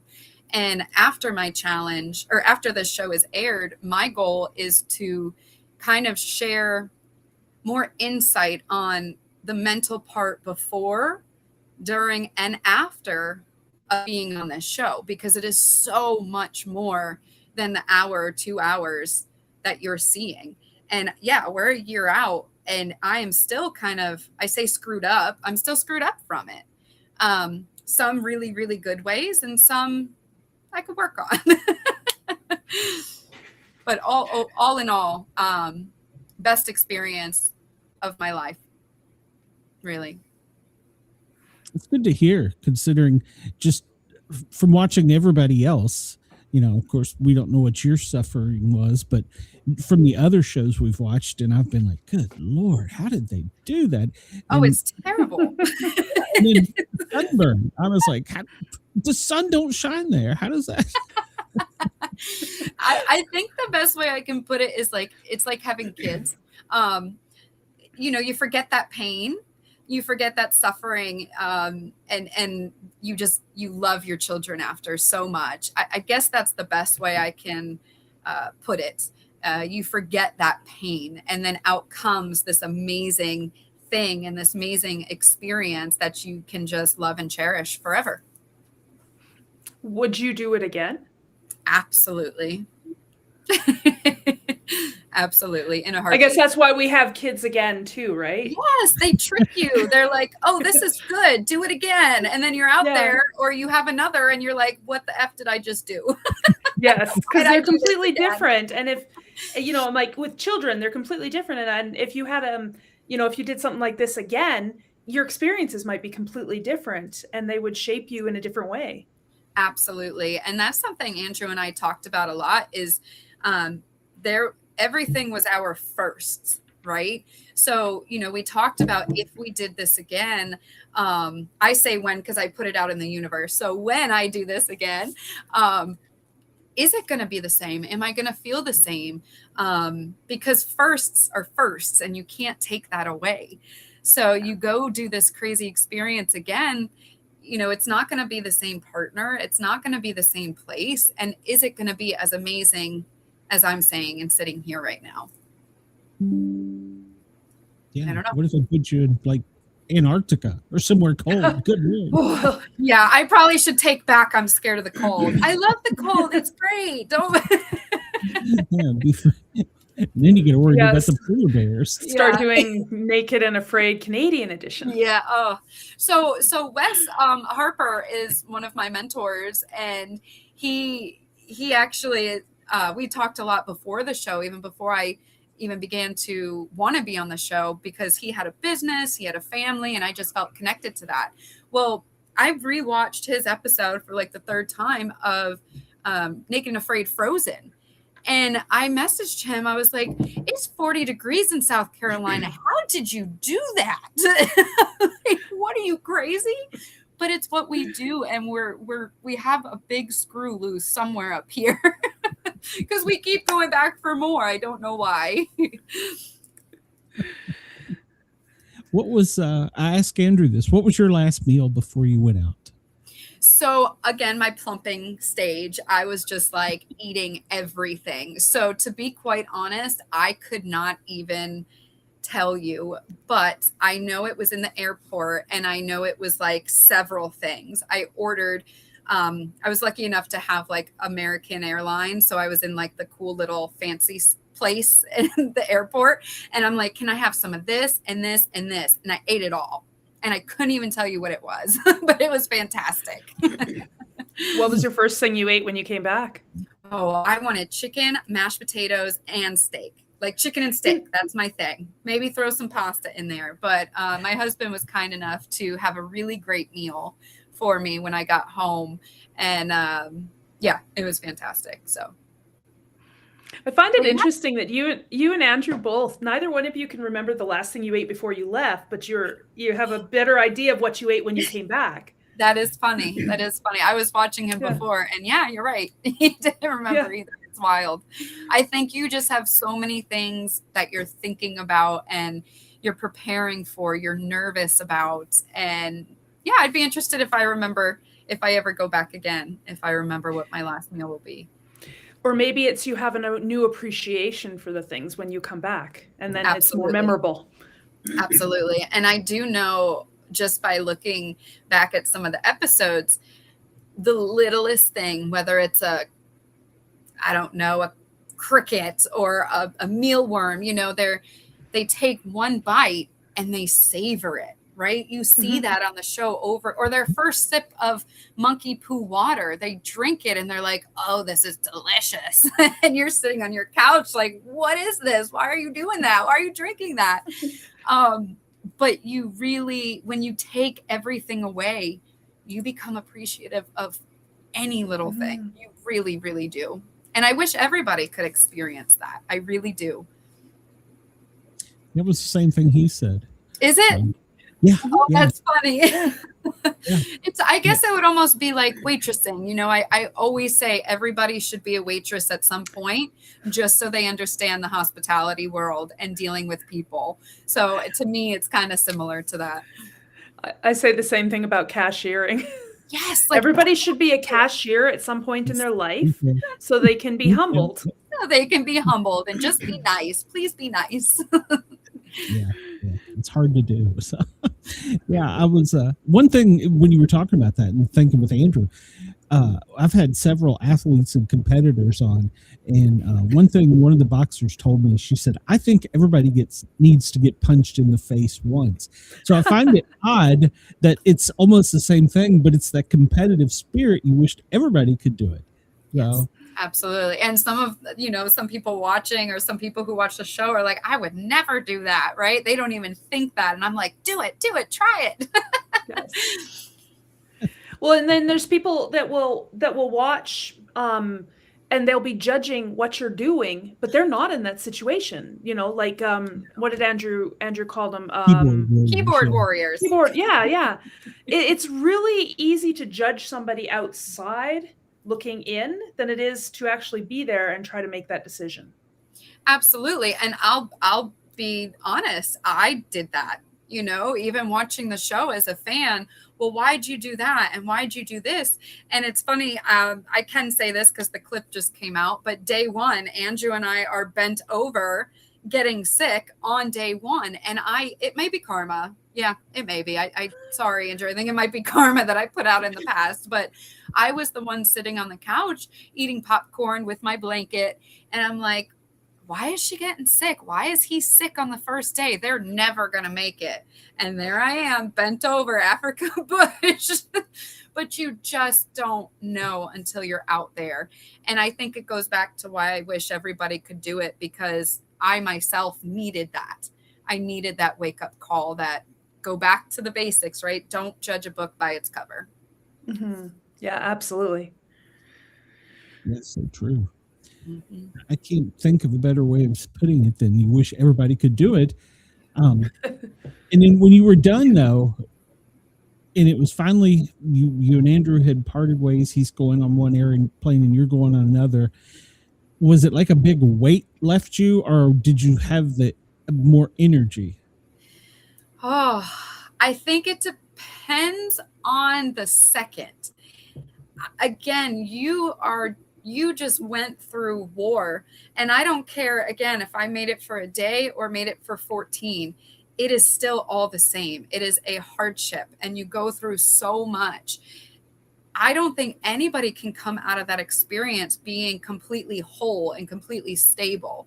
You're almost like bipolar in a way, because you feel one thing, you're thinking another, your body went through changes, you're trying to regulate that. And I think that's why I would love to come back on and just talk afterwards, because that's really what I want to focus on, is the after and what it does to one's life, what it does to family life, what it does to kids and husbands and spouses. You know, there's just so much more than this show. And it is real. With Andrew brought up the keyboard warriors. The keyboard warriors, you know, I see a lot of, is it fake? Is it staged? It is absolutely 110% authentic. And that's what makes the great show. Did you watch a lot of reality TV before this? No, the only big show that I watched was Naked and Afraid. So in 2019, when COVID and everything was happening, before that, I was building a salon, and it took about 6 months to renovate end of 2018. And January 23rd, my salon opened, and then March 15th, we were shut down. So everything got completely stripped from my family. My husband's disabled. He's a stay-at-home dad. Before that, I worked 7 days, 14-hour days. I was just a workhorse, go, go, go. And then when they shut us down, it was the first time I was able to like listen to myself and listen to my brain. And I'm like, all right, well, I got to shut this off. Let's watch TV. And it was either Tiger King or Naked and Afraid. And I picked Naked and Afraid. And that's kind of where the love of Naked and Afraid came. Yes. And I'm from South Carolina. So Tiger King and that whole thing was connected. It was wild. But I chose Naked and Afraid, and that's where the love of the show really, really started, is because it took me out of my head and pushed me to do different things from there. I love that you mentioned the after effects of that, because people only see the show and they don't see how it changes you after. Mm-hmm. Would you say there's good and there's bad, right? Absolutely. And, you know, I can say this. So Andrew and I both got malaria when we got back. So that kind of took away my processing, because it was like, all right, I'm going to go home. I'm going to like sit down before I go to work, before I see the staff. I had this whole plan, right? My life has always been planned, and I've always had goals. And it just was like, nope, not today. You got a few more things to deal with. So Andrew and I were both in the ICU for several days. It got really, really bad. And that kind of took away from that processing time. And I think that's why it took me so long to just get back to where I needed to be, I think. Yeah. It's like the gift that keeps on giving. But then I say I want to go back. So, you know, how crazy am I? I don't know. It's like I said, I think it's the competitor in you. And anybody that does something like this. And when you were talking about the keyboard warriors, they do that for every reality TV show. So don't let anybody in CBS's Big Brother. Holy cow! You think they're mean here? Oh. So okay, well that makes me feel bad, because I never really like got into the fan pages and the things, only on the show, and I'm like, oh boy, ours is coming Sunday. These people are mean. It'll toughen the skin, though. We'll be good. Yeah. I'm definitely excited to watch it. Thank you. And Andrew told me, he's like, any publicity is good publicity. And Wes Harper told me that too. So I was like, all right, we're good. We could do this. So, and this is a weird question, but how do you get over the nudity or naked? I'm stuttering. Nakedness, nudity, that, you know, when you got your clothes on. So honestly, I I was really worried about it in the beginning. And I'm like, not only am I getting naked, but the whole world is going to see me get naked. Right. And my husband and I we love each other dearly. So I also wanted to respect my family on this. So it wasn't just my feelings about it. It was my family. And I really wanted to respect that. But the second you take off your clothes, you have cameras in your face. Your feet are on thorns. In my particular situation, they were thorns, very big thorns. It is hot as like all hell. You forget you're naked. Now you feel that you're naked because every grass blade, every rock, every bit of sun is beating down on things that you never knew parts of your body you had. It's in there. It's on there and it's scratching you and cutting you. But you really do forget the whole nudity part. And I know some people kind of make jokes about it, but even meeting my partner and stuff, it was like, I'm going to take Andrew's words on this. He had this like box around my face in his mind, and all we saw was each other's face. We never really saw the nudity part. Maybe that goes back to like our ancestors and things where it's just natural, or it was fear. I don't know what it was, but it was wild that part of my brain just shut down. I didn't see Andrew naked. I didn't see myself naked. I just saw what we needed to do next. And yeah, it was weird. Your body does weird things when it's pushed to the limit. I suppose it's like childbirth, you don't think about it. You right. just Legs you have up, to do there, this. you're like, yeah, come on. exactly. Not a very flattering position, and you're naked, and people are looking down there. Right. But you just don't think about that. You're just like, this hurts. Let's get this done. Let's just do this. Absolutely. Yeah. It's got to be. It has to be like that. Yeah. He's sorry. Like, I don't know. I'm an old fat guy. I don't know that I could. I'm a paramedic. I've seen plenty of people naked, so trust me. Make sure to wear matching drawers. So that's all. Well, that was a big thing too. What do you wear on national television underneath the clothes, right? So I had to pick out this really cute outfit. Never thought of that. You have to think about that. Do you shave? Do you not? Do you put on this? Do you put on that? There's things that you really had to prep for that people don't think about until you're in it. Nope, I never thought of those things. And Kayla Cummings, she's also one of my mentors, and I actually grew up in the same location with her in Vermont and went to high school with her husband, so it was kind of that cool connection. But things I was like, Kayla, what do I do? Do I do this now? Like, I'm like asking her all these personal questions. She's like, it's okay, just breathe. You got this. Oh yeah, just roll with it. Yeah, well, it's either that or you just cry. Right. You got to pick one or the other. Yeah. But I was committed. I was like, I am doing this. I am prepared for this. I've been prepping for this for years. I got this. I can do this. Now, were you an outdoors person? I mean, like hunting, fishing, any of that stuff beforehand? So I grew up in Vermont and we were forced to go outside, right? We didn't have cell phones when everybody else did. We were just always forced to play in the mud. So I think that's where my roots came from. But then I moved down here to Myrtle Beach and I had the luxuries of just no outdoors, right? I had the beach, but that's about it. No woods, no nothing. But my heart is in the woods. My heart is being grounded in the trees and all of those things. So there's a local island in my area called River Island Adventure. And they actually, Jeff, he's the owner, and he mimics Survivor games and Naked and Afraid, but it's like Bathing Suit and Afraid. So he does all those things. And I reached out to him several months ago. And I said, hey, can I use your land? So it just brought back those roots to go back outdoors. And I felt like myself again. After COVID and after all that shutdown with the salon happened, what grounded me, like some people do drugs, some people drink, what grounded me was going outside, playing with sticks, rubbing them together and seeing if it started a fire. So I guess it's just always been in my roots, and that's where I'm the happiest. But I also have the other side with the bright pink hair, dressing up every day and being in the glamour world. So again, that Gemini, right? It's one or the other. I should have been born a Gemini because Oh, yeah. I mean, everything you're saying resonates with me. I'm a Libra, Okay. but I grew up in the Rockies in British Columbia, and that's where my heart is, like in the Yeah. forest there. Don't you just like feel so happy there and just so free? Fresh and Yes. like in tune with nature. Yeah. Absolutely. Absolutely. Yeah. I That's mean, fascinating. I remember going out for, oh, sorry.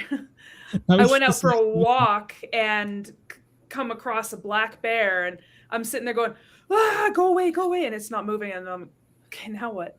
Well, Now what do I I'm not do? going to run. Yeah, exactly. That was about as close as I came to. Yeah. But Yeah. he got tired of me. I must have stunk, and he walked away. Right. He's like, we're good. Go ahead. Yeah. He's like, yeah, you're weird. Well, Nicole, we're going to ask you paranormal. Any paranormal there, or any paranormal experiences in general? So, like I said, I think everything was Bigfoot. Again, I don't know what it was out there, but Africa was like noises galore, and nighttime everything came alive, and the camera crew goes away at night, so you really are by yourself. So besides Bigfoot in Africa, which I know he was there, we have a ghost in our salon. We just do. And this, I believe it's one of my staff members who brings it there. I'm not gonna lie, because when she's not there, everything's fine. But I also was given this porcelain doll by our neighbor, like the business next to me. I don't think she really liked us that much, but she gave me this porcelain doll for Christmas. And she said, Nicole, I found this at a thrift shop. Her name's Nicole. I blessed her. Here you go. That's sus right there. Okay, you blessed her. Why? Like, I don't know. So many things. I was like, thank you. So nice, so kind. And I swear, this doll has haunted our spa. Now we have 3 units that I've taken over time. And so we have a salon side and a spa side. And Nicole, this porcelain doll, sits in my office because I'm scared to move her. Like, if I move her, I'm afraid she's going to come back. So she sits in my office on the spa side, lights dim, noises, footprints, so much so that my staff will come out. There's like a curtain because like the salon side's loud and then the spa side's quiet. So there's like a little curtain. My staff will come out and they are completely pale faced. And they're like, were you just in there? I said, no. Well, I heard this. I saw this. So Nicole the doll has been haunting us forever. And whenever the specific staff member comes, it's like this doll activates. I don't know how to explain it. But I think you need to be asking my sister this. She is very in tune with all of this. When she came to visit us, she walked down our spa side and she's like, yeah, right there. And she turns her head and she describes what kind of ghost this is. I kid you not. And it was wild. So she did her little rocks and her things and her sage and all of this. And it went away for a little while. This Nicole doll, this spirit, whatever it is, I don't think it's angry. I don't think it's mean. I just think it wants to come and play and kind of like mess with us. Clocks off the wall. And I am jealous of my sister. She sees things. She does things. So I'm always trying to like go on the spa side. Like, are you there? Can I see you? Like, where are you? Like, Show she yourself. walks in 2 seconds and it's right there. But I will see it one day and I'll come back and let you know who it is and why my staff member is so connected with this thing, because I just don't know. But yeah, definitely wild things. You'll have to come visit. Yeah. I'd be freaked out by that doll. I'd be like, Yeah, "Get rid of the but I doll." can't move it. I'm like, because it's literally going to leave. And like, if I put it away, you know darn well it's going to come back and just like sit there. And it's Like, gonna be hi, Nicole, pissed. we're back. It's like Chucky. I can't take it. I can't. And it looks like me. That's the creepy part. Minus the pink hair. I'm like, why did this woman give this to me? You said she didn't like you very well? I really don't think so. And we are convinced she brought it there on purpose. We are. Voodoo. Yep. It's voodoo. Yes, it is. So we're convinced. Yeah. All right. Well, I don't argue because I've heard and seen crazy things in some of the stories we get from our guests. Yeah. Yeah. No I mean, little paranormal while you were in footprints, Africa? like you'll hear like people walking down the hallway, and you'll be in the room, and you're just like, we do Japanese head spas there. So we were the first on the East Coast to start Japanese head spa. And if you don't know what that is, it's an upper body release. It's a massage. You have a halo of water, and you're really like a facial for your scalp. It's very relaxing, but it releases a lot of energy in general. So, you're dealing with chakras and different pressure points and all these things. So we're releasing a lot from our guests. And at least once a month, we do have to sage our salon, because you can sometimes walk into, again, not the salon side, but the spa side, and you just feel that heaviness, that weight. It's wild. It's wild. So we have like all these gems, like just stop, do not come here, leave us alone. Take it with you. Take it with you. Oh, I don't know, the head massage sounds glorious. It's fantastic. If you have not had one, you have to. You'll have to come to the salon and get one, but it is fabulous. And just take all your juju with you, please. I don't think Jen has much juju. I don't know. My mother gave me the mother's curse to have 2 children just like me. Oh, yes. I got that too. How mean of them are they? Why would they do that to us? Because we were mean to them. It's so bad. I got that too. Yes. Yeah. My son tricked me to have another one, and my daughter is just like me. It's so scary. I was hoping for a daughter. I have 2 sons. I grew up with 4 brothers. I'm surrounded by boys, but at least I knew what I was getting into, and I wouldn't trade my sons for the world. No. Something about those little boys. Yeah. Lots of testosterone there. So good. Yeah. I got a grandson. So my daughter, I keep telling her, let him boy. Let it just get the helmet off. Get the bubble. Just go let him boy. I am a bubble. I'm a bubble mom. My husband's like, push him down. Like no. But my son's like, so tomorrow I have another interview, and he helped me pick out my outfit. Not my daughter, but my son. So you wouldn't like that, because I'm a bubble mom too. So I get it. Yeah. Sorry. Oh yeah. I'm a bubble mom as well. And they're little tyrants. Sorry. How do you go ahead? I was gonna. We talked about you, but how were they while you were gone? I hadn't, bringing that up. I actually never thought of that. Yeah, it was. We are a close family. And when you take a component away, things can fall apart a little bit.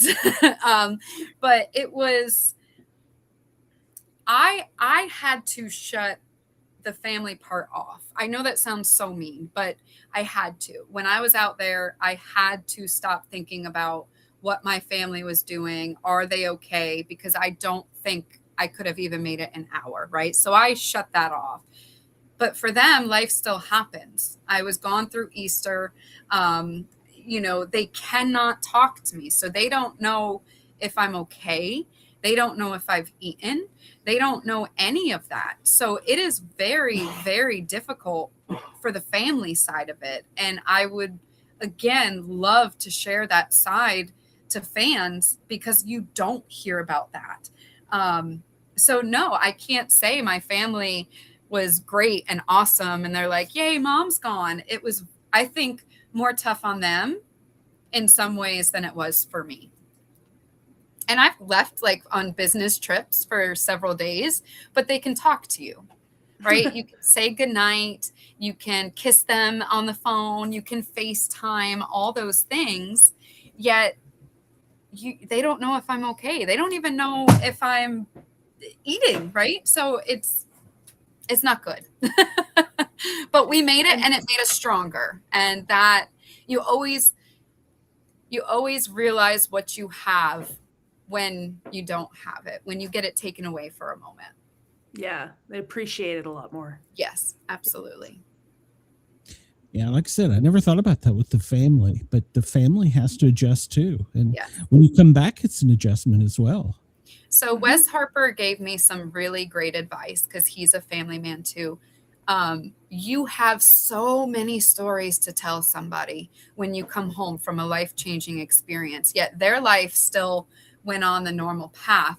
Make sure the second you call them. Don't throw, oh my God, I saw this and this happened and this happened. Ask them how they are. They suffered too. They were without you. You know, it can get me emotional sometimes because it's like, in one way, it could be seen selfish because it's such a, you're taking the main component away, and you have to do it. Like, I have to do it. My fire inside has to do this. But to see my family go through a hardship as well was never my intention. But now we know how to go through this. So not if, when I get my chance again, we know some things to do differently. It's got to be a big adjustment for the family. Yeah. And the support's always there. You know, they've always supported, and that's the biggest part. And that just shows how good of a family unit I have, as well as staff. My staff did amazing while I was gone. Actually, I came back. I thought it was going to be all apart, and they didn't need me. They did better without me. I was like, all right. How's that make you feel? They're like, oh, we got this. I'm like, okay, that's all right. Go ahead.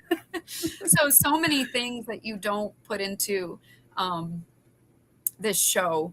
And I think that's why it's so dear to my heart, because not only did my family go through things and my staff go through things, but we are one of 200 people who've been on the show in a lifespan of Naked and Afraid. Think of all those families, those kids, those spouses, the business, the bosses that had to deal with it too. So it's so much bigger than just a film that's made up, right? We know it's not, but we hear that all the time. No, that's what they always say. It's just TV. So. It's just TV. Yeah. So I'm excited, and hopefully you'll have me and Andrew back. And I would love to shed some more light on that, because I'm sure he can relate to with his wife and his family. And it's a big part of my why for the show, is to just kind of talk about the life outside of Naked and Afraid, because we get to see the Naked and Afraid part. I want to talk about the before and the after. Yeah. I'd love to hear that. Yeah. Yeah. Did we ask what your craving when you got back was? Oh, I craved everything, but it was like your belly was so small, you just had to like take little bites. But I'm a snacker. So like ice cream, Oreos, the really, really bad stuff I was craving. Malaria didn't help me, but after that, I was able to just go back to my normal snacking. I'm not a salad person. I'm a good cheeseburger and a side of Oreos and milk person. And I got back to that real quick. Nice. Me too. All right. Chocolate and coffee would be my luxuries to come and back Naked and Afraid's the best diet plan ever. So go on that. You'll be good to go. I don't know. I lost a lot of weight when I had pneumonia that one year. See, flu, pneumonia, all the things, all the same. Stranded in Africa. Yeah, it's very good. It's fine. It's a bad diet. All right. Well, we're going to tune in Sunday night and watch you. We won't be keyboard warriors, but we will make sure to reach out to you. And we told Andrew we'd like to have you back as well. If you all want to come back, both of you at the same time on the same show and do a Q&A. Because I know Jen's going to be like me. I'm going to be like, wait a minute. I didn't ask her this. She didn't tell me she meant hippo nude. You know. Well, once it comes out, there's a whole new list of questions we can ask you. Absolutely. And me and Andrew together are quite a riot. So wait till you see on Sunday. I think you'll have a blast with us back. We're again, polar opposites, but we bring out the best in each other. So it's really fun to see dynamic duo, total opposites. So nice. I'm looking forward to it. And like I told him, thank you not only for coming on our show, but thank you for doing this for our entertainment, because a lot of people will just take it for granted. Oh, that's TV. There's somebody I don't know them. Yeah.